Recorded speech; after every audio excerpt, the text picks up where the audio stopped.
Carole Johnson from the Ranger, the Ranger for our area. Nice to see you. Yeah, good to be here. Just for my update, seems like it's been a busy month. I guess just in general, starting Monday, we'll have quite a few seasonal employees that will be starting. I think 2 or 3 new people in trails, and I think there'll be some new timber crew people, some more fire crew people be coming on, so some new seasonal people. And by the way, Tucker Smith, McLeese, not Smith, did get picked up. Oh, good. On timber crew. Good deal. Oh, good. Good deal. So that's good. that worked out well for him. Mm-hmm. And I think there was some others, but that was one name that I remember seeing. So starting in with some lands, one of the things we've been meeting with is Northwest Energy, working on, we met with them, and they're going to be continuing with their pole replacement from St. Regis to Taft, and they're hoping to have that done in the next 2 months, if all goes well, but it may take them longer. And they're hoping to be able to start that on Monday, so if you hear of activity up there, and they may have to plow the rail grade up there by Hagen. There's still snow on it, sure. So if you get a report somebody's plowing the rail grade, they have the plow permit and everything with the specs that they have. And they're looking at replacing approximately 50 poles or 50 plus poles. So pretty big job. And then some of the areas up there, right there, I think at Taft, and there's others, where the line doesn't exactly follow the rail grade. It makes some jumps up on the hillside. And for poles that have to be replaced in some of those areas, that's going to be difficult because they've got to bring in some fill material to fill and tamp the holes, and they'll be looking at probably setting those with a helicopter. Oh, really? Wow. So one of the things that we've asked is just coordination ahead of time, because we're looking at, if it's this spring when they're doing those, if we ever get some burning weather, we have some aerial ignitions planned for some units that were logged under toboggan, and we would need to coordinate that we don't have aircraft both working in the same area. Carole? So they can avoid building some of those trails for heavy equipment if they can do some of it with helicopter? Is that kind of the idea? They can, and it'll be, I think, actually quicker for them. Okay. But in some cases, you're going to see they're going to have to open up some little skid roads so they can get in there. And they were talking specifically from Taft to Crow Creek. That segment, there's probably going to be some roads having to be in that segment. The Hot Springs line. Yes. And then what they're looking at doing with this pole replacement too is trying to get the line higher in places.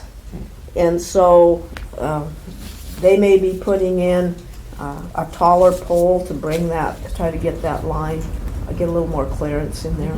Good. Well, you'd think if they were setting them with a helicopter, they'd go steel and cement them in there. Yeah, I think. So I don't know, you may see some of those structures, Dwayne. They didn't say exactly, but Okay. just Well, what. some places they've been through here, they haven't been real kind with the ground. It was during the winter. You might have heard about some of that. Yeah, you did that hike with the Conservation District. Mullen Road. The guys in the west end are totally different than the guys on the east end. It's a totally different Is it? contracting code. Oh, it is? According to Mangold's, they're all stayed up there, their equipment's all parked there at Saltese and stuff. Oh, contractors, The- apparently. That was a contractor that he was talking to those guys. They say they didn't do anything down on the east end. Okay, well. So yeah, it could be more than one. But I was at the Historical Society meeting the other night and heard that. And so when I was at this Northwest Energy meeting, I brought that up, although it's not on my district, but the Historical Society is very concerned about the Mullen Road as an important entity here in the county, and they recognized that was soft soils when they were in there, and it really got rutted. And so they were going to call, I gave them Sue, Kay, and Peggy's name, and she was going to try and get a hold of one of them, and they have plans to bring equipment back in there to do whatever's needed to get that back in Right. condition. Yeah, they even called me back to discuss it. Okay.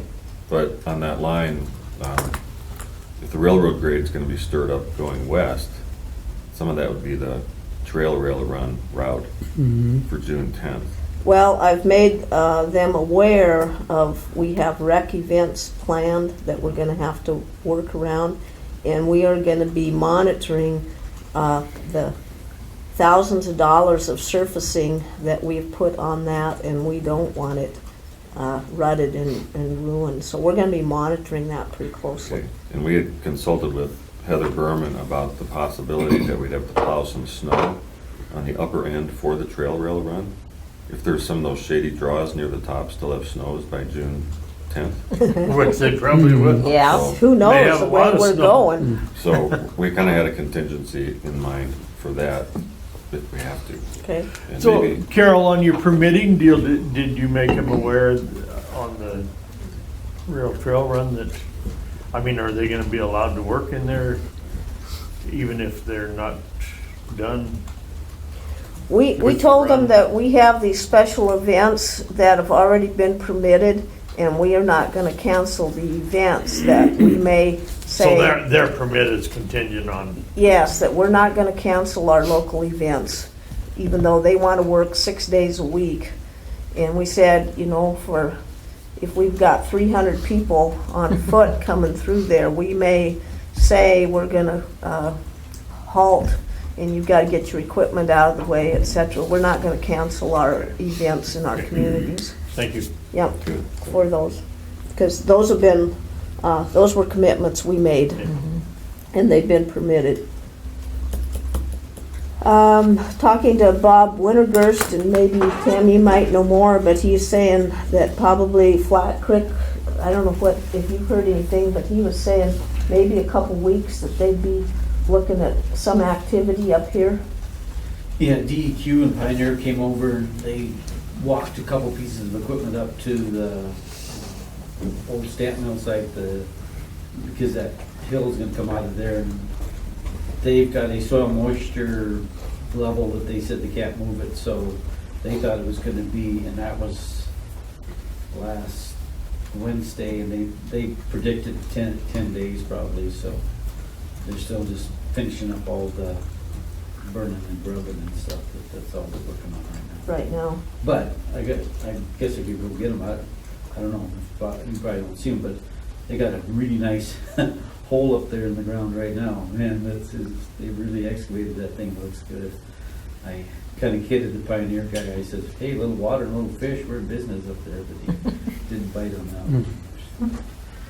So once it gets started, you know, it'll be probably some heavy haul is what Bob Wintergurst is telling me on Flat Creek as they're cleaning up those truss lands. And then we had a meeting looking at when they get on the Forest Service portion of the tailings, which are lower down and much more scattered. We're trying to get, I've been trying to push for if there's a way that we can contract to get local people involved with that portion of the work. And the way that Bob Wintergurst has been working with that and in the forest is it looks like the money for that portion of the work they're going to give to, or you know, through a grants and agreements, trying to set it up with Trout Unlimited. And then Trout Unlimited doesn't have to go through all of the contracting rules and regulations that we have to do.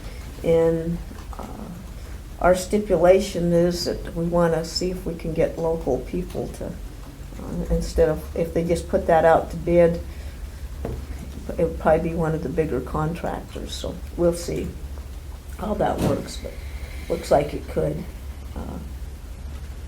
work, be somewhat, I guess, like the Cedar Creek work up here in Flat Creek, or Cedar Creek. And we will be doing another portion. They had funding to do another portion of road and stream side work up in Cedar Creek.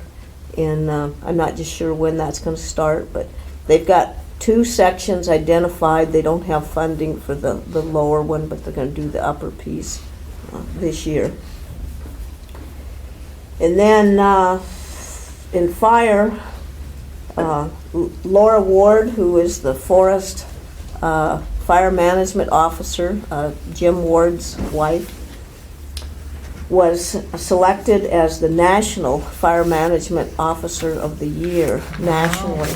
And so that was a pretty nice award. And part of the reason that I'm sure she was selected is she has been very instrumental in bringing in a lot of fuels dollars to the forest, and Mineral County has received quite a chunk of that. So she's that for all the districts, because she works at 9 Mile, doesn't she? well, she used to. She was the FMO at 9 Mile, Oh. and then she got the forest Oh, FMO oh. position. So she works out of the fort I there, see. Roman. At the, okay.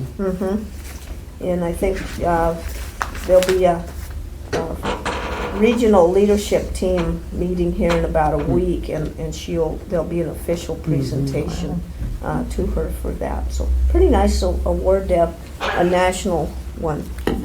And then I have just a map here that the fire people, if anybody's interested in looking at it, these are just some of the areas that they're looking at. The way we're going, we're not going to get much of a burn window to do.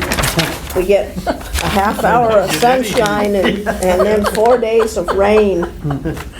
But they have quite a few of activity fuels, or where we did some logging up in the from the toboggan sale, that they really wanted to get the fuels burnt up. And then they've got some up here in Keystone that were out of the old Bryan Furman timber sale, 2 or 3 units in there. And then we got a couple little ones on the cutoff, some in Tamarack, and then Lower Thompson. These were some out of that sale, but they really wanted to try to get these done, and most of these butt up against private ground, so we're going to have to be really careful when we burn those, that we keep fire where it belongs. Did they get all the, like a year or maybe 2 years ago, they were talking some big acreage burns in Tamarack, between Tamarack and 12 Mile, on that bald face that doesn't have any road on it. They got a little bit up there near the CC Divide and Yeah, some of that, yeah. in that where there's no roads. Yeah. They got a few holes, but wasn't extensive, Dwayne. Is it complete? I mean, do they consider that complete, or are they gonna keep? I think they'd still like to get some more in Get there, some more. because there's pockets in there where it's just, Terrible, and, you can't crawl through it. yeah. It's really getting to be a fire hazard. But they did make some pretty good inroads, and I know, talking to Charlie Crabb, when they cut the trails in there last year, he said it made a difference of just getting some of that burned out of there, some pockets at least. I was just wondering if that was complete, or if they would keep, if they had on a wet year like this. I remember him saying that, Jim, I think, was the one that said that, their only boundary would be the weather, and the only way they would control those burns is the the shaded hillsides. And Yeah, they wet don't draws. put any Yeah. people on them, they just Yeah, let the yeah. topography and, I was just, if that was a continuation, if they did have a wet year like, well, you'd probably never get it to burn this year. Hard to get it to burn when there's snow on it, but. I know they, in some of these, up by Cabin City Campground, they plowed and, I think Darren Haskins had his cat and plowed, and I caught him in the parking lot and I said, how much snow were you pushing in that area? And he said, from 3 feet to the height of the top of a pickup, you know, depending on when he got Where you into were those at, shaded yeah. draws. So Yeah. you really can't get anywhere up out of the bottoms yet at all. Yeah, these draws are just so full of snow. Even, you know, I rode up west side with Kelly the other day, and just going into the Chimney Rock Gate, you know, he opened that up a couple months ago, yeah. and it's still, I mean, it's not melting at all. It ain't been warm enough to make. No. Well, you know, we really haven't had much over 50, No. low 50s is Yeah. about as hot as we go. So, going into our planning section, we met up at the Black Diamond Guest Ranch with the 2 different groups that filed objections to the Lookout Pass ski hill expansion, and with Phil Edholm, the proponent, and tried to work through, and I believe have a meeting or a phone conversation today with the Idaho Panhandle, and I believe we were able to work with the objectors to not go forward with any litigation. And if that's the case, I expect the record of decision for that project to be signed somewhere here in April by Mary Farnsworth, the forest supervisor for the Panhandle, and Tim Garcia, the forest supervisor for the Lolo. So I'll know today. What's their beef exactly? The Idaho Snowmobile Association was, and the backcountry skiers both filed that the Forest Service failed to take into account the cumulative effects on other recreation as the ski hill expands back into the St. Regis Basin. And so we're trying to work through that. I think the snowmobile people were basically very concerned about being able to maintain their access through that parking lot area because that connects the trail from Idaho to Yeah, so they really won't worried about the expansion itself, they're just worried about the parking lot. more so on the parking lot, Mhm. but and then even for the backcountry skiers, not so much this phase of the expansion, but their real worry is what about the next phase of the expansion? And we really can't say, well, How do you look into the Yeah. future? because we don't even have a proposal, and so how Yeah. do you know May what, not be a next phase, you Yeah. know? you know, and is it 20 years, is it 15 years, and so you can't deal with something that you don't know. Mhm. But we, at least, I was asked if there was a way, at least in the short term, is there a way that motorized and non-motorized use could be split going into the basin? Like one side of the creek would be motorized, one side would be non-motorized. And the snowmobiles and the skiers seem to request that.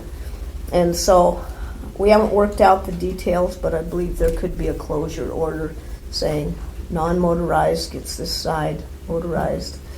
Because the skiers complain that where the snowmobiles go in, those tracks get real moguly and very icy, and it does. They do, yeah. So I think we can come up with something that would be agreeable to everybody there. Carol, Yes, is the EA transferable?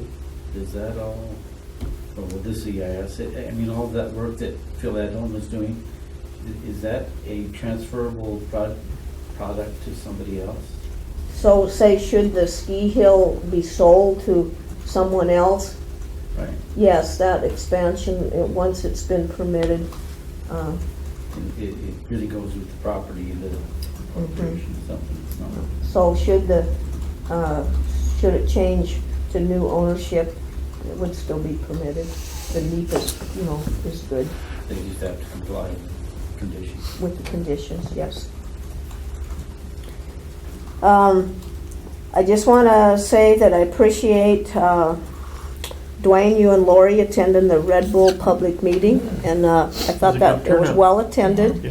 And I thought some good information, we got some good comments back, and where I'm looking at going forward with that project is somewhere during the summer, having 2 field trips.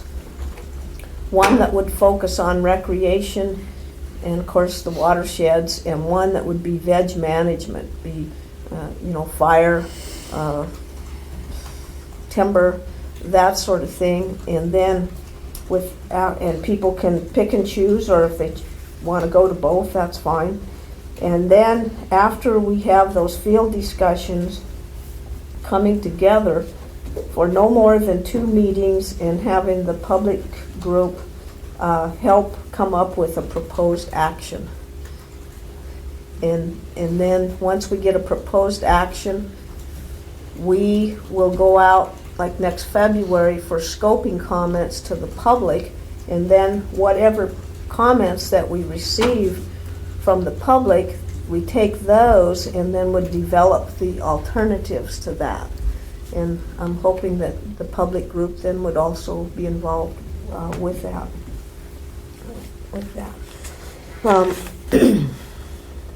Carole, I don't know if you necessarily follow much stuff in Idaho, but the governor's office is at least threatening to sue over the endangered species about how they lump the bull trout process. They have many areas down there that they've either had recovery or there's some other thing, but they're trying to get those out of the process so that areas can be released and stuff.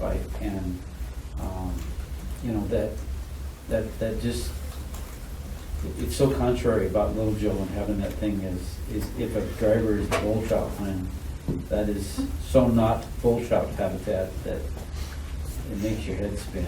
I don't know.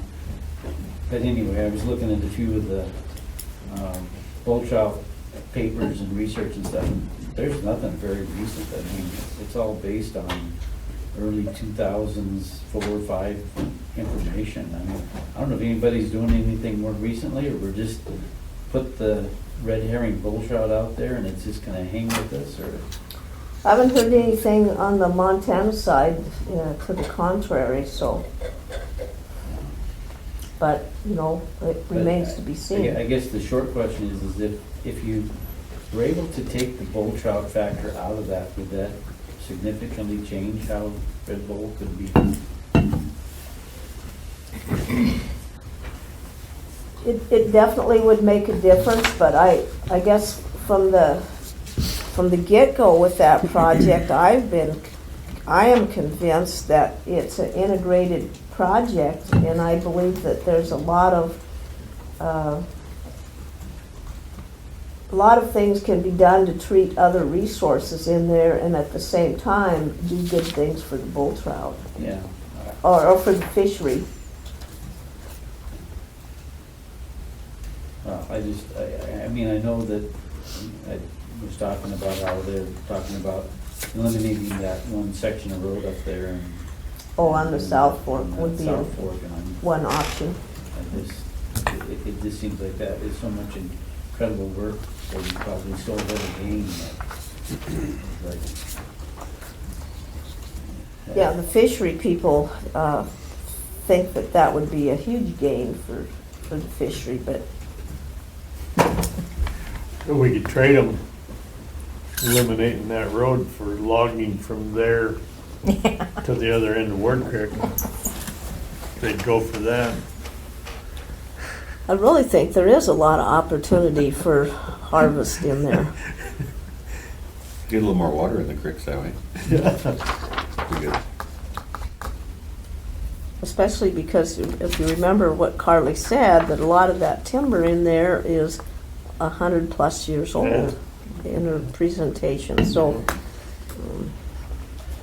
We'll I'm amazed that I hunted a lot up there in Ward Creek this last hunting season. I'm just amazed at the growth. I logged in there when I was just out of high school. And in 40-some plus years, just the growth that has happened with that timber in there. Well, I And really those- think that area is, it sets just right in Oh, the yeah. moisture Most zone. definitely. It has some of our best growing conditions on the district in there. So, So, was it burned in 1910? Parts of it, yeah. But not all of it. I don't think all of it burnt, did it? no, it's kind of a mosaic Yeah. pattern in there. Yeah, the canyon bottoms, draw bottoms didn't, because that's where you still got the big old cedars and things and a few white Yeah. pine. That's why, like that bottom walk up Ward Creek way, yeah, those cedars, because most of those drainages probably got burned in 1910. Mostly the ridges, not so much down in the draws. Then, on our jam cracker project, the objection period closed April 10th. And at the last minute, we did receive an objection, has been filed on that project by the Alliance for the Wild Rockies. Figures. Hard to believe. Imagine that. And that'll be this afternoon, I'm gonna start reading through that. It was 120 pages. So trying to digest something of that length and working a response to that certainly is gonna take Pat Particus some time. And not one time did any of those people ever come to any of the meetings, they probably don't even know where it's at. So I'll keep you in the loop on that one. Do they put pictures of the kitchen sink in there? I haven't. Well, looked at it, but- whatever's endangered and thinking of being endangered, it'll be the grizzly bear, the wolverine, Yeah, the lynx. links. And you might as well throw in And the the bull kitchen trout. sink. Yeah, and yeah. the kitchen sink, yeah. Yeah. That's kind of what they did with that one over by Helena. Maybe we could get a judge to reject it, because he said you didn't include the kitchen. There you go. Scott Kuhn calls them the usual suspects. Then West Trout is still actively being logged, and all reports that's been going well. And I was kind of looking, I mentioned when I was here before, if on your calendars, I'd like to make a little field trip up there. Yeah. If you had some time before I leave here today, if we could get something on the calendar. April is booked for me, but I have some time the first couple weeks of May that I think they will stay, even if they're not still up there, we could look at the units. And so I don't know if, Yeah, I'd like to see it. I worked on a lot of that up there. I think it would be good to go up and take a look at Looks that. good. Yeah, the units do look good up there. And it's been going right along. So I don't know if you have any time the first 2 weeks that fits into the schedule. Or maybe a half. The 4th and 5th are double header week, Thursday, Friday, 4 and 5. I don't have anything, or May 3rd is open. I've got Human Resources Monday and the coalition meeting's Tuesday. On the 3rd, they have a special RC&D meeting in Hamilton. Oh, okay. So the next week, the only other thing is, Well, why I got couldn't we Monday do and it on Wednesday the next week. What? Why couldn't we do it on that double day? Yeah, Yeah. yeah, we Do it could do Thursday, that, Friday. yeah. How We're about here. on Thursday? Would that? That The morning, we don't have anything scheduled for Thursday morning. And I don't either at this time. So maybe Thursday morning. So if we meet here at 9. Mhm. That would be good.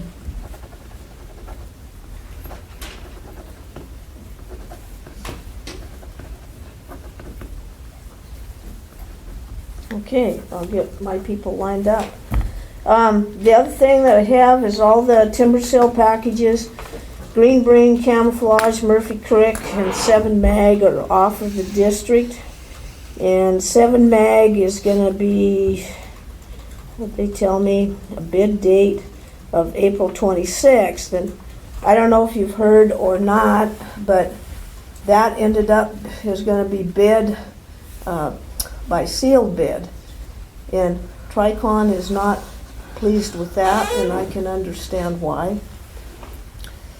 And I don't have the authority to change that, or the contracting officer on the forest is the person that decides when we send packages in as to how those are gonna be bid. And What's the apparently, advantage of the Forest Service to do it one way or the other? Why would a guy decide to do a sealed bid as opposed to the other way they do it? I believe that they feel that they would end up with more money being a sealed bid, but the disadvantage to Tricon would be that in an oral bid, you know, whatever the minimum bid that has to be met, then somebody can bid a little over that, and you have the option to Keep bumping. say if you have 3 people that are 3 mills that are bidding, you can keep going. Where You a can keep sealed bid, reanalyzing if that's worth it or not. yeah, Each in time a you sealed bid, you have to submit what you can, and then it's whoever has the highest. There's not an option to raise that yeah. bid or counter bid, and so Mhm. it makes it more difficult that way. But Who is the contracting officer now? Dan Castillo, Oh, okay. was he there when you still were working? Yeah, there? we helped train him. Okay. Yeah. So So- why did you teach him this part of it? Never mind. Good training, Glenn. I used to bash heads with his dad. Oh, did you? Okay, yeah, so anyway, that I was not to Tricon's liking, and I know they sent a letter to Tim Garcia.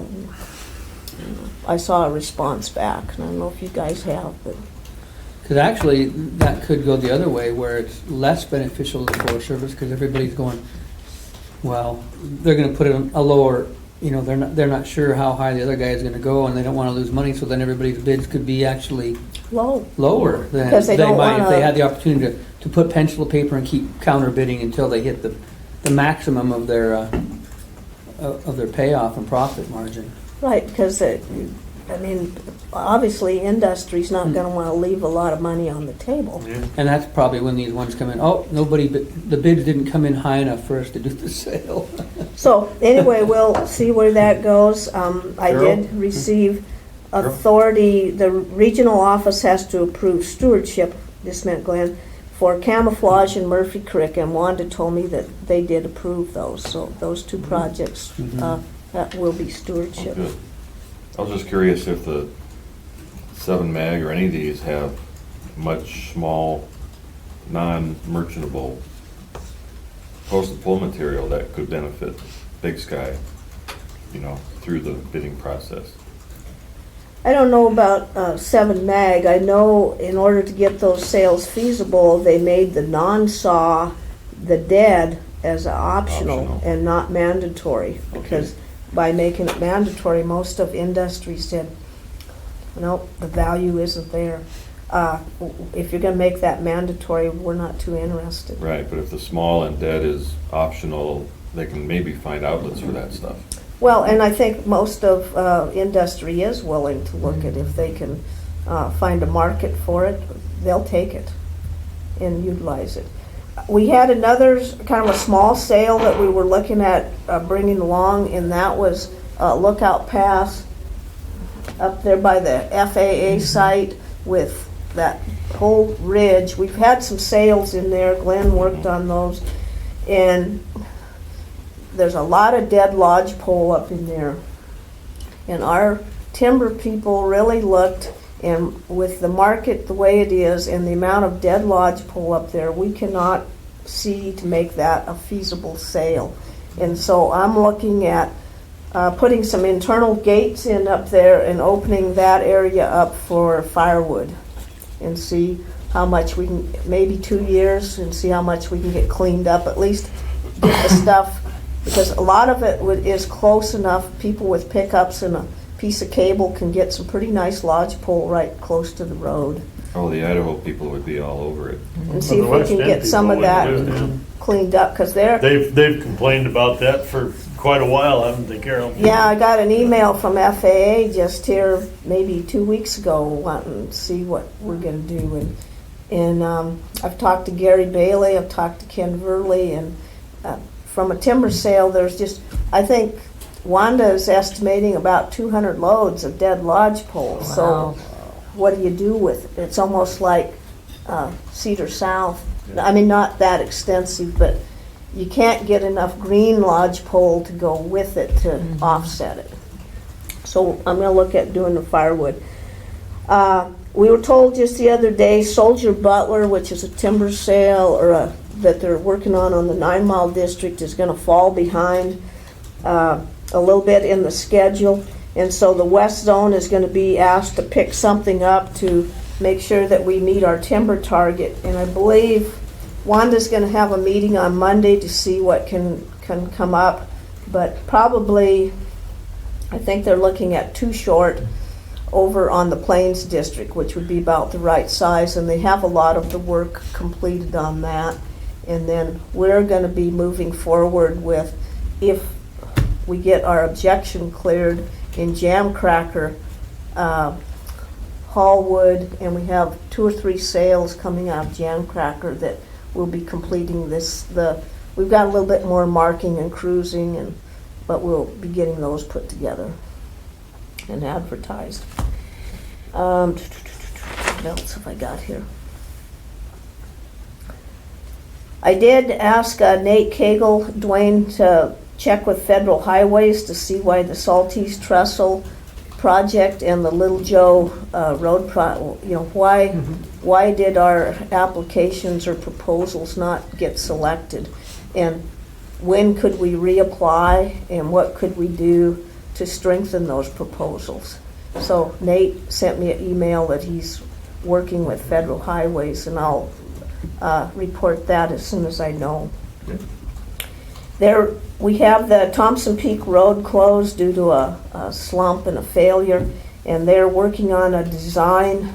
I think they have the design done for a little gabion wall that needs to be put in up there, and that just has to go through acquisition management. And I'm not sure of time frame, but I'll let you know when that's going to be happening. The last thing that I have here is we had a transition call with the chief of the Forest Service yesterday by just listening in on a phone conversation. And he said that Sonny Perdue confirmation is expected. There's nothing to indicate that he wouldn't be confirmed that has surfaced yet as Secretary of Agriculture. And so toward the end of April, we could see that confirmation completed. And just, he said, usually then we wouldn't see the undersecretaries, which really directs the Forest Service, probably in place until somewhere between July and November. And the chief said that that is not unusual when we make a presidential transition. So I'm kind of staying right on pace. The federal hiring freeze has been lifted. We have not heard specifics other than there's a piece on national news that doesn't mean that agencies can just go willy-nilly and start hiring. The chief said that we're waiting to see our 2018 budget that has to be passed by Congress, but we're expecting that we would hear something perhaps by mid-May. And the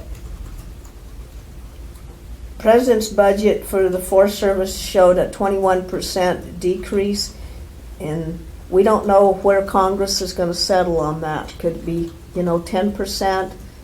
Who knows? So we'll just wait and see. And then we'll be adjusting accordingly.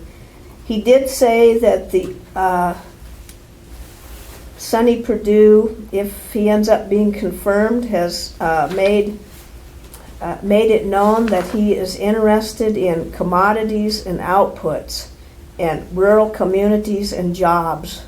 And so I would think that that would line up quite well with most people's desires in Mineral County, and that's certainly somewhat different than we've heard, than I think that maybe I've ever heard in my career. So maybe a real focus on those sorts of things, and we'll see as the transition and we get undersecretaries in place, what direction the agency will be going.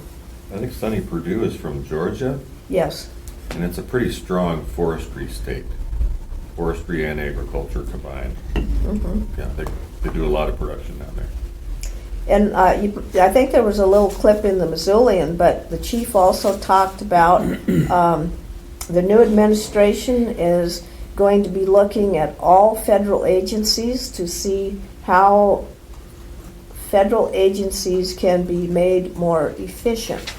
And the chief said that I think by the end of June, the agency has to have some response back. And we've not heard anything.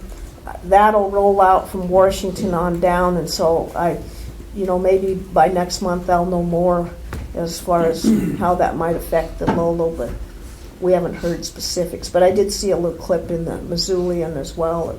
That's going to be a national initiative, is to look at federal agencies and to see how can they be maybe modeled after private business or whatever to be more efficient. So we'll see what that means. So that's all I have.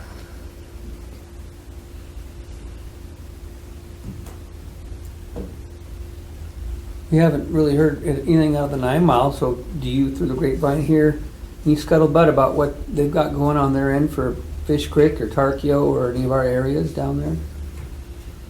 Well, like I say, that Soldier Butler project, and that takes off, are you familiar, Butler Creek and up behind the community center down there. And the only thing I know is that project is falling a little bit behind, and we're asked to, it was supposed to be on target for part of the timber target for 2018, and so we're being asked to pick up something in. Does that bleed over into your district a little bit? It doesn't, Roman. No, it doesn't. The only other thing that I know is up Petty Creek, they have a lot of eco burns planned up there in Petty Creek. Some, I think they got money from the Rocky Mountain Elk probably. Foundation and the Sheep Foundation to help with Yeah, some I of see they have a those. public meeting next week in Alberton for the Bighorn Sheep Expansion Project. Yeah, I think that might be, it's called that Petty Creek Eco Management Burning. And there's a bunch, I've seen a map with that. And then Soldier Butler, and that's about all I know from 9 Mile. And then the other thing I've got to get back with is Jason Cataldo called me, and the folks from Iowa State University, they're going to be coming and They're meeting coming with in you. next Thursday. And I think Friday or whatever, they're going to meet with me, and they would like to do some kind of partnership work with us. And I don't know what type of projects they might be looking. Yeah, that's what I talked. Jason called me and was saying they were going to try to get with the Forest Service and different organizations, because the kids will come up there and stay, but then they want projects that they can send these people out to work on some projects within the community. So Yeah, I told him, depending on what it is, but I think we would be glad to partner with him. There's always things that people can do. yep, yeah. So I told Jason I was really glad that he thought of us here on Superior, because there's just a multitude of projects we can be doing. Other than that, that's what I know. Well, at 11:30 we have public comment, and you were talking about the plowing of the Northwestern Energy. Some people might be coming in to talk about that from the east end at Alberton, and rumor is that Northwestern might have some people here to kind of explain. Yeah, the representative called me yesterday. And Okay. they will try to have somebody here Yeah. listen in, that they do have reclamation planned, But- and we would just like to be Yeah. there to monitor and, you know. So you know about it, then I didn't know Yeah. if you wanted to come back at 11:30. Yeah, there'll be a few of us here at 11:30. Okay. No, the downside to when they went in, it was horribly wet, soggy, wet, heavy snow. Oh, And they yeah. were plowing wet, heavy snow, and then they were driving around in muckety muck. Well, we had 8 inches rain in October and then 2 feet of snow on top of that. Yeah, So the ground never froze and they just wallowed through it. yeah. Yeah, I mean, she I admitted guess- that they made a mess, but she kind of, half-heartedly apologized for making more of a mess than they wanted to, but. And the thing too is that, like Carole said, up on the west end, they're gonna be kind of deviating off of the grade and going up. That's what they did down there too. They had some lines that weren't on the railroad grade or the old Mullen Road at all, Right. and they were going up the hillside. They had to excavate up to them from the Yeah. Milwaukee or down to them from the Mullen. And Mm-hmm. then they made some through trails that were maybe a little bit unnecessary. Mm-hmm. We just thought they moved way too much material. Mm-hmm. We're gonna be monitoring them on the Milwaukee pretty close. I told Robin Jermaine is gonna be inspecting that, and I said the very first day they start, before it even gets out of hand, let's make sure you're up there, because I don't wanna go through the same thing. Yeah. Because we've spent a lot of money getting Yeah. gravel on that, and I don't want Yeah. that torn up. Yeah. Yeah, your plans for recreation could be, could be a couple of speed bumps or ditches in there if you're not. Not careful, Yeah. so I said, we want to work with you, and I'm glad that you're putting new poles in, but we got to be careful of other resources as well. Carol, do they have to comply with, like weed washing provisions, like our contracts? Yes, they do. And then did they do any temporary erosion control along the riverbanks, like mulch or wattles or anything? Or like a silt fence or Yeah, something. 'cause there's places where that just, the line is across the river up on the hill. And a lot of that runoff's gonna come right down toward the St. Regis.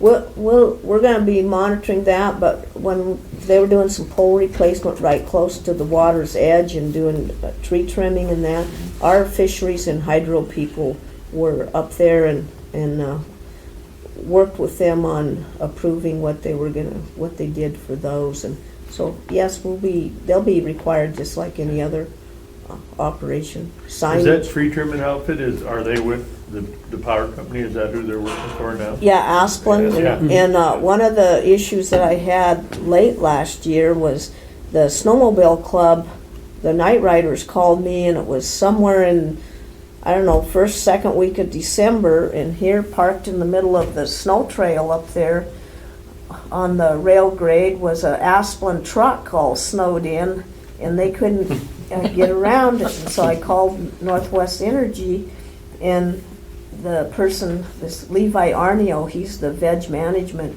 or the arborist for him, and he says, well, we're still working. And I says, you gotta be kidding, you can't leave a big truck all snowed in the middle. People come down that trail at Yeah, night and wonder it's somebody gonna, didn't run into it. gonna run into it, and you've gotta get it moved. And so I made it very clear that December 1st, the snowmobile season starts up there, and you gotta be out unless it's some emergency type work. Is Levi Arneo for the energy company or Asplin? No, he's a Northwest employee. Okay. Mm-hmm. I met him when he was still training and trying to get all of his qualifications when we did some cleaning on the northwestern line from Taft to Crow Creek. 10 years ago, we got a timber sale And he's there. been a good guy to work with. Yeah, I liked him. Yeah, he is. And then in quite a few places, they are having to, their right-of-way, the maintenance and the clearing was not out to the full width of their right-of-way. And so that's why you'll see out there by Slowway and different places, they've got logs, trees decked up. And what they're gonna do is, the Forest Service, according to their permit, we sell the trees to the energy company, and I believe then they're gonna get them, make a deal with Tricon to take them there. Because I talked to Angelo yesterday, and that sounds like that's what's gonna. Wanda will get them cruised up, and we will then bill the power company, and then they can do whatever they want, but it sounds like they're gonna go to Tricon, which would be good. Yeah, there were some pretty nice logs there by Slowway. Mm-hmm. There was, and one of the things we had to get, Wanda reminded them, they were not cutting them to Tricon length, and so where they were cutting them, they were gonna be losing Scale. scale. And so Wanda gave them what the correct lengths were. They were, their maintenance people, Asplin was just cutting, Probably just cutting regular saw log lengths. yeah, not cutting, and so they were gonna be losing 5 feet on every log. Wow. Okay, I will keep in touch with you on, look forward to Okay. 4th of May. All right. Carol, have you talked to the Conservation District about the continuation of Northwestern Energy going that way? Have you been in touch with them at all? Because that's one reason Joe Hughes was so interested. Besides the historical aspect, Joe Hughes was interested in, from a conservation district standpoint, because of the erosion and Yeah. sedimentation and stuff on Point of Rocks. You sure? Oh, He's on that mine board. didn't have Mm-hmm. mud, Okay. snow grip. I haven't. I don't even know when their regular meeting is anymore. It'll be next Third Tuesday. of the month. Third Tuesday evening? Okay. 6 o'clock. Yeah, see, I can never make that one. I'll get a hold of Joe. No, he hasn't said anything to me yet. Recall. And one other little thing is Henderson Hill Road proposal, where the state wanted to build just a couple little segments of road to get into, to log a couple state parcels. I received 6 comments on that, 4 in favor of and 2 opposed. And at least one of the opposed was people that live up there near Cabin City. I won't call the name, but they're pretty small little segments of road. What, was the Forest Service gonna look at doing anything in there? Where the state was wanting to open that road? Yeah, Wanda originally had talked about that, and then she got busy with all these packets, and I know Willie is gonna go take a look at it and see, you know, that might make Wanda was thinking earlier that might make a pretty good neighbor Yeah. project, and we might not be able to get to it this year, but I told Wanda we could get it lined up. There's and a lot of road as soon up as in we, because it's gonna give us access, and if the state did theirs, then they could maybe tag on and do some treatment for us. I worked on that one about 40 years ago too. Did you? Yep. Yep. Idaho Veneer bought that hillside right up behind the Black Diamond Okay. and took all that pine off of there. Oh, The fir and larch, they sold the diamond and the pine went over the hill. okay. Pretty soon, Dwayne, you and I are gonna be able to say we're not as old as the hills, but we're older than most of the trees that grow Yeah. there. Carol, just one quick question. Did the Hidden Valley Ranch ever approach the Forest Service, small NEPA, for road access off the top of the ranch to come out at Thompson to Borgia? Did that ever come up? Yes, he's working with Heather Berman on she's working with Jim Beal in trying to do something where he can outfit out of the Black Diamond there. No, Hidden Valley. Oh, Hidden Valley, Valley. not Black. No. Oh, okay, because they've asked me for advice on if they needed, because if there was a fire in Rock Creek, they'd be stuck. There's no other way out of the Hidden Valley. But it's not that far from the top edge of their property is just over the hill from the Thompson to Borgia Road up by the power line. Yes. Okay. No, I have Yeah, not been and they- contacted by Okay, them. I just told them to go ahead and talk to the Ranger District. How do you get the ball started rolling to have the specialists look into it and get it on their slate? Yeah, They'd no. have to take a few trees and cut a road across National Forest, a short distance. Yeah, no, I have not. Okay. I've not been contacted by him. And then gravel screening But- bid, that Isn't that- ad went in for the next 2 weeks as well. That deal on the school there, isn't that about what it boiled down to? The first year you were commissioner and Mary was here, and when it got bumped up inadvertently and everybody screamed and hollered. Mm-hmm. I hope that Charlie didn't say anything the other day about St. Regis doing that. Well, I know that whenever I've talked to like Harold about secure rural schools, because, you know, they get 33% of our SRS money, and he always said, the schools should be just as excited or involved as we are about making sure it's there, but the reason they're not is because They can do they don't yes. have to They look get for the the- money, they can just Yeah. do one of these. Yeah. They'll Pump get it their up. money, Yeah. Yeah, they don't have to- Marianne Russo always said that. Yeah. They get their money one way or another. Yeah, and we're the ones that have to Yeah. sit there and try to find it or go through hell Make passing an cuts extra or- levy, yeah. Or make cuts or, Yeah. They just send out a notice and everybody just has to live with it. Yeah. I wonder what that's gonna mean overall. They got it broken down, I guess. yeah, it has a total there at the end. Oh, yeah, $40 Couple more fun on things for you, 200,000. that was the, I think it was like the state line review, I don't know Oh, if you were expecting that, and then And the taxpayers Did- have the no resort board. Recourse. email. recourse or say in did it. Mhm. Tim get a copy of this? I opened it, looked at it, stuck it back We in, get let you guys everybody look at it. I can mad at send us or because make a we copy make cuts and everything and make sure you and can review Yeah. it. And then this, schools everyone's can gonna be mad turn at it- us for yeah. this. They're not gonna understand that No. had nothing to do with us. no, the They're gonna schools can think turn that, around "You and raised my raise the taxes." taxes and. We didn't do that. We mail you the bill, but we don't raise them. Yep. Hmm. Probably why commissioners don't stay commissioners very long. Yes. The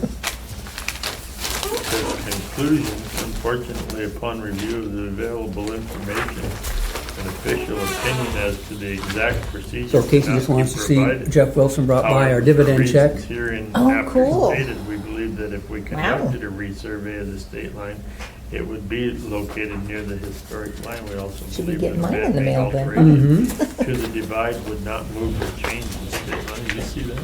Uh-uh. Thank you. Oh, this about the federal boundary line change? Yeah. I don't like that. They're not gonna move it? Doesn't sound like it, according to their conclusion.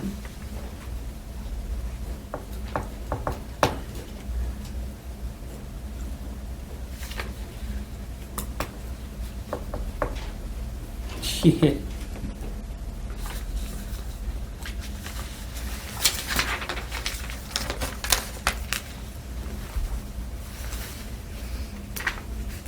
Well,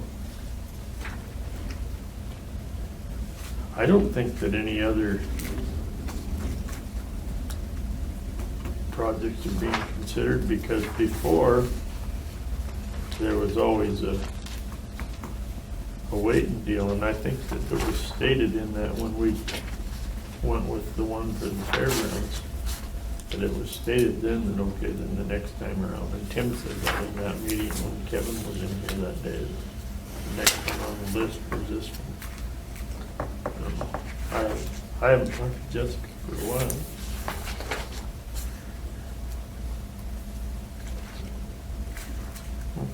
Can I keep this? Yeah. Or- What I just wanted to read through, see what all if you bring it back. the, no.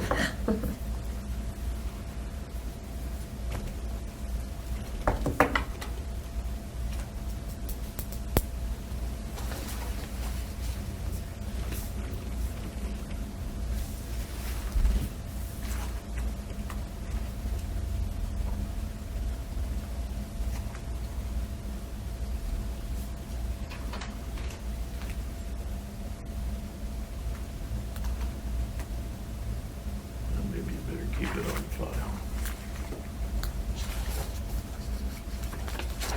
Some of this is- So did you say Tim did see this, Wayne, or Oh, she said. he I had- haven't give it to him, but Oh. he might have his own copy. it just came this week? Yeah. Oh, then there's that from Jessica.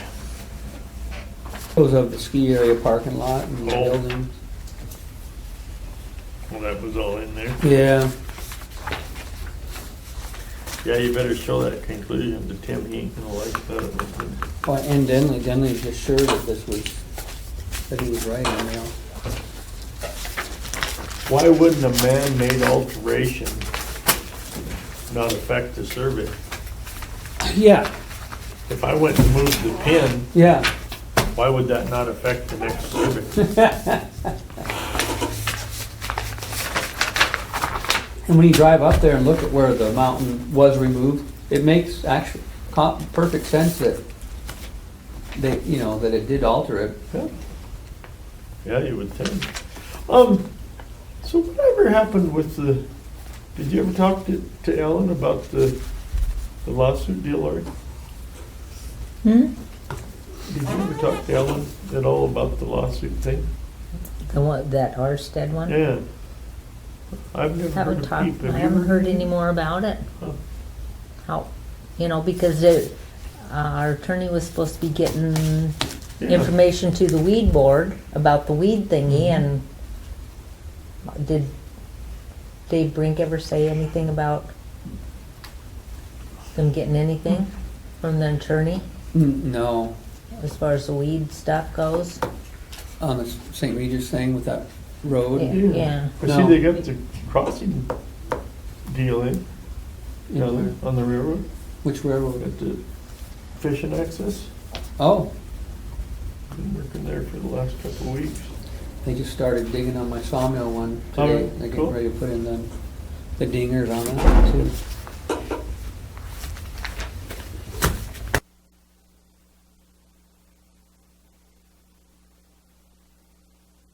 Public comment. Looks like we have some public today.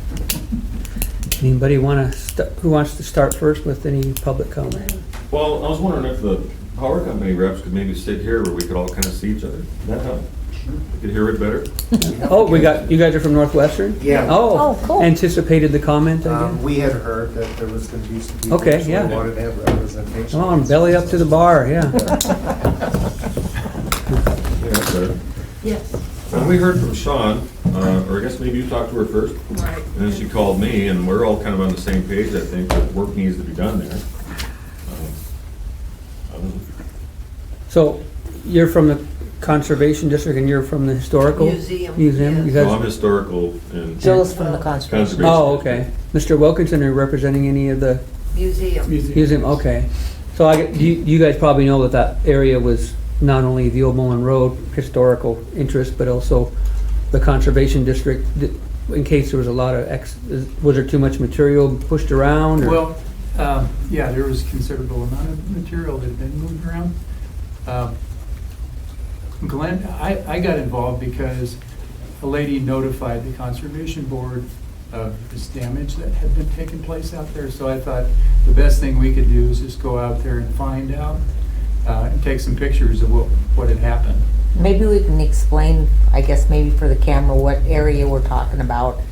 Okay, this is a place that's called Point of Rocks, and it's about 2 miles west of Alberton, across from the old Second rest stop. second rest stop on the interstate, just north of there. Between Alberton and Sear. Yeah, and Around it's mile right- marker 72, probably. and it's right along the Milwaukee tracks. Mhm. Where there used to be a tunnel, right? Yeah, Yeah. yeah, Mhm. yeah. So, is your guys' easements for taking care of your line, is it both the Milwaukee grade and the Mullen Road, or how does that, and it must deviate off of the railroad grade a little bit at times, huh? Yeah, it does. Now, I don't know, your question about what our responsibility is? No, like when you get an easement for utility lines, is it the Milwaukee grade and then 60 feet either side of it, or is it? Do you know what the right-of-way width is? They vary depending on sometimes where we're at, Yeah, but I don't know the exact right-of-way width on that one. Well, most of it is MDT. That whole Yes. corridor is MDT. And then maybe up the hill a ways, it flops onto DNRC. the property, and then there's part of the Mead Ranch itself where you guys have the easement too. The Mead Ranch is just Yeah. west of the tunnel. Yeah, I know that this is a section that was on the MDOT. Yeah. I can maybe summarize a little bit here. Sure. To give you some context about your concerns. We have a fairly large project where we're going through and doing a pole replacement on that Missoula up to Taft and then down into Crow Creek on top. Thompson Falls side. So we started that project here this winter, right in January. And we started on the Missoula side and are working our way west. That project includes changing out structures throughout the line.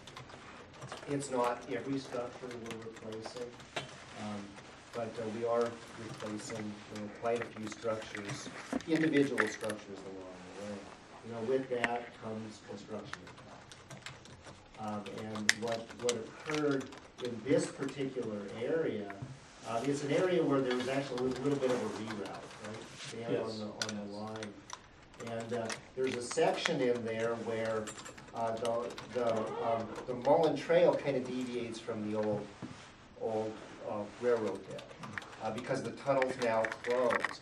Well, while we've been up on the road bed, it's been fairly good because it was built for the railroad.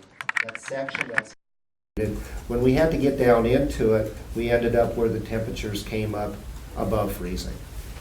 And when we did that, we created some pretty bad roads. We sank down. I know the construction crews had a terrible time getting through there. So we know that we made a considerable impact on that trail, just due to the timing of our construction and the equipment that we had to get in there. So we have been working with the MDOT because they are the property owners of record. So Sean wasn't able to come here, and I know that most of the contact that you have with Northwestern Energy will probably go through our right-of-way person, Sean Weingartner. But we've been working with the MDOT, Carla Haas and John Axline, he's their historian, about getting back in there and making the necessary repairs and restoration. So we made kind of a mess in there when we went in there, just due to that's the impact of construction. We didn't think this was the best time to try to go back in. We want to wait until it dries out, go back in so that we can do a good job of restoration and then reseeding afterwards. Right now, we've got that kind of planned in the June time frame. Yes. Is that right, Yes. Dan? And we're still working through the details of what that restoration will be because we are working closely with the MDT to do what we need to do for the restoration. So we understand it's a mess right now. We just didn't think this was the time to try to go back. We thought it might actually make it worse if we try to go back in and do something at this time. We saw water coming out of some of those draws that we hadn't seen before. I mean, there's some perennial seeps and springs in there, but there was more water than we were used to seeing on that hillside. Oh, was there? Yeah. Way more water than what I ever So, thought. that even aggravates kind of the timing. It must have been really wet. Well, we had 8 inches of rain here in October, and that's all soaked in. And then we had rain-snow mix November, and then 2 feet of snow. So I don't know, altogether, that was probably equivalent of a foot of water. And then I think you guys had to go in and plow first before they could even get a truck down that right away. Yes. Yeah, we probably did. Yeah. They Yeah, just we plow did. the snow. Yeah. And the unfortunate thing was the timing of the weather, because up until that time, you plow the snow, the ground's frozen, you don't really mess things up. But It they had warmed that up, unnaturally early warm spell Yeah. that created soft ground. Dan Ness, he's actually our supervisor that's on the site. So he's running our crews and he's running the construction. So he has the most detail on exactly what occurred. Does he do that regardless of the subcontractor, whether it's west end, east end, or wherever you're doing? Is he always the on-the-ground overseer? Dan is the project manager for this particular project. Oh, okay. I didn't know if he'd be the same contact guy for when they begin on the west end to Taft. Yes. Yes. I am. Okay. Yes. Okay. So you need to be aware that there are significant stretches of the Mullen Road, not trail, road, at the west end. In fact, Mineral County, outside of a place in Washington, and possibly over the Rockies, we have the longest stretch of untouched Mullen Road along the whole 624 miles. And it's on the National Engineering. National Historic Engineering. Lineal Landmark, Yeah, landmark. the whole route is. And so we're very anxious to see it protected. It's the first road built by engineering principles west of the Mississippi.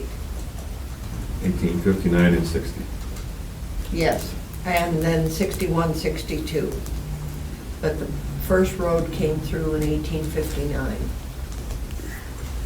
So we are very selfish about our road. Protective. Thank you. Well, I was you know, looking- No, when- selfish, because we want it protected. You know, with the stuff west, we had a meeting with the Forest Service here on Wednesday. That's a big coordinated effort between Northwestern Energy and the Lolo National Forest. So we're working closely with them, not only on what we're doing, but also coordinating any type of our construction with any activities that are being planned, you know, along that. So that whole project, we've got close coordination with the Forest Service on. Were you aware of the historical impact of that particular section when you started? We really rely on the especially in this section, we've been kind of relying on the entities and the landowners. Because no one And- contacted the museum. And usually when something like that goes in, they contact us to ask us, is there any historical content to it? And we never received any kind of a query. Yeah, Tim Reed, the county planner, said that Mineral County never did let go of their legal easement to whole length of Mullen Road in the county. So the county has an interest in all of it, really. Yeah, I don't know that we really reached out to the preservation. Perhaps that can be an item of emphasis in the Until future. now, anyway. Yes, yeah, it can be.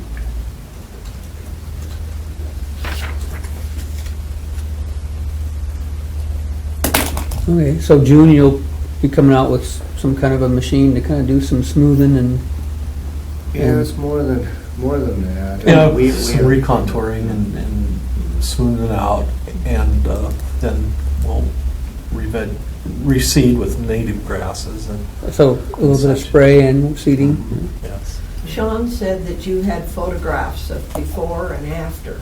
Do you have those with you?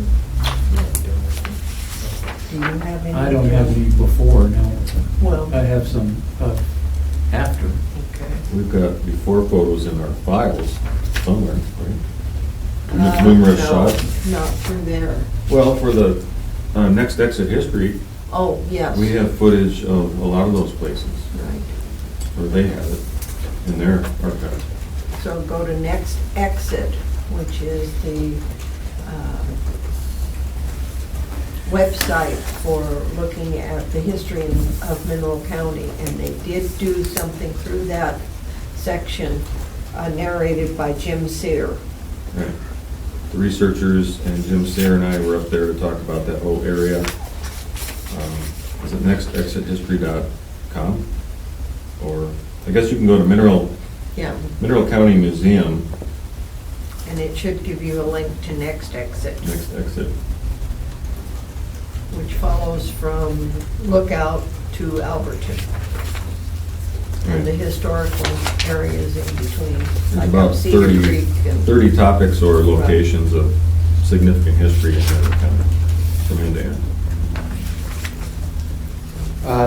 So, no, Sean didn't give me any pictures, nor did she mention anything about pictures. Now, we have two contacts here, that's Peggy Temple and then She- Kay yourself. Right. Well, Peggy so is not here. Oh, she's not? No. So when it comes to the preservation, who should we have on our contact list then? Me. You, okay. And Glenn, definitely, and Glenn and Joe, because they've been up there. I haven't, so I couldn't say one way or another. Mineral County Conservation Board, that'd be the best. Contact. What you say about the highway being county not taking it back? They never abandoned their easement. And is that on Mineral County's website for contact information or For the museum. the museum? But I I don't think it's on the principal. You might have to give them your email, Joe, possibly. Is that what you're looking for? Yeah, we'd Email? like to Or know what just- contacts we Or need. just Charlie's phone number, maybe? It's just Or the Conservation MCCD at District's phone Blackfoot. number? MCCD at blackfoot.net. CCD at Blackfoot. .net or .org for the It's conservation. Blackfoot's a .net, I believe. .net. It's like the extension office is just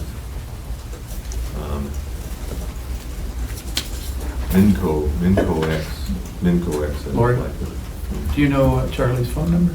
Yep. This is the administrator of the Conservation Board. Her Who's name is Charlie? Charlie Thompson. It's a girl, even though it's Charlie, kind of like your Sean being a girl. Of the Mullen Road. Charlie, what's her title? Do all of ours. She's- Conservation Board Administrator. Okay.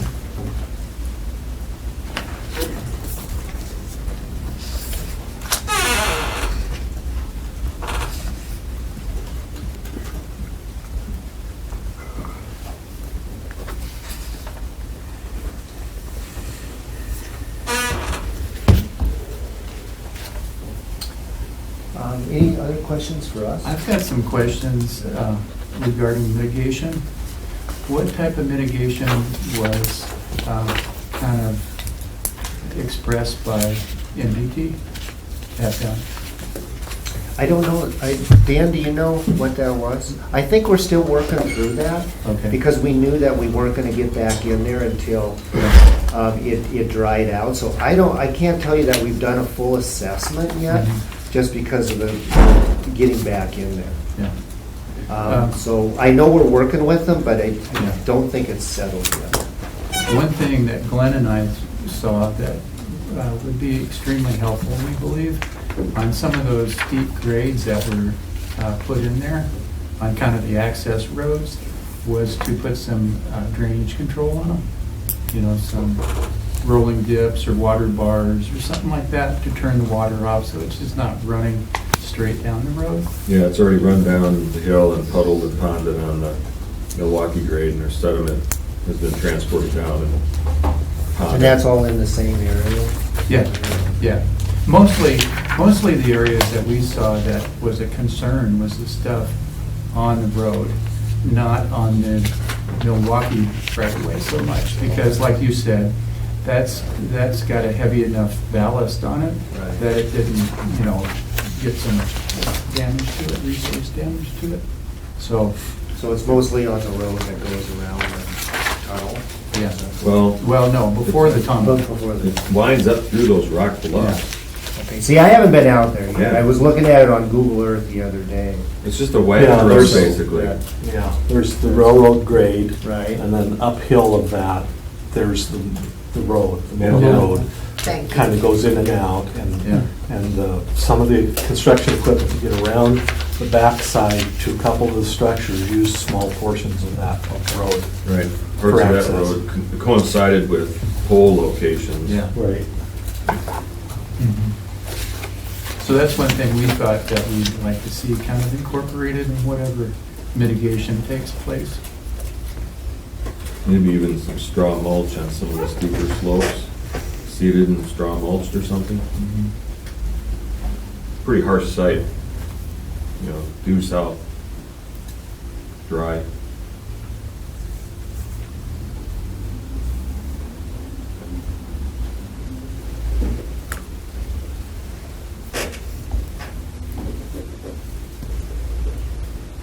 I think that was pretty much everything that they had already considered.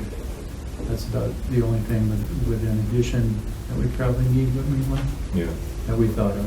There's that one location where they came up the hill made a big turning radius into the bank to get material to build that ramp across the Mullen Road up to a location. There's kind of a fill going across the Mullen Dan, Road. do you know where they're talking about? Yeah, they ramp fill material up across the Mullen Road to get to the pole location. And so there's a fair amount of material there that will need to be recontoured, redistributed, so that we can locate the approximate bed of the Mullen Road in there.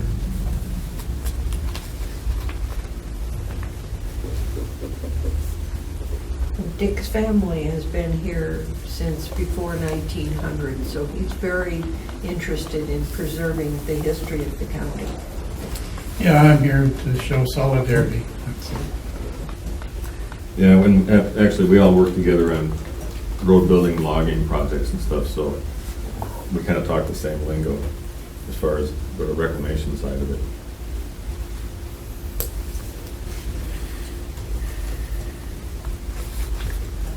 You got those details down?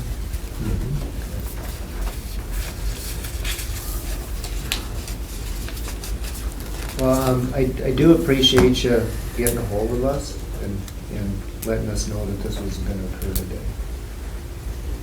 Well, it took us a while to kind of figure out from the Conservation Board, kind of the circle of ownership and, you know, we wanted to get a hold of the ownership, you know, people before we contacted you guys, so. Yeah, and I sorry think that's kind the of way it went a came through, is it full came circle, through the but- MDT Yeah. for us.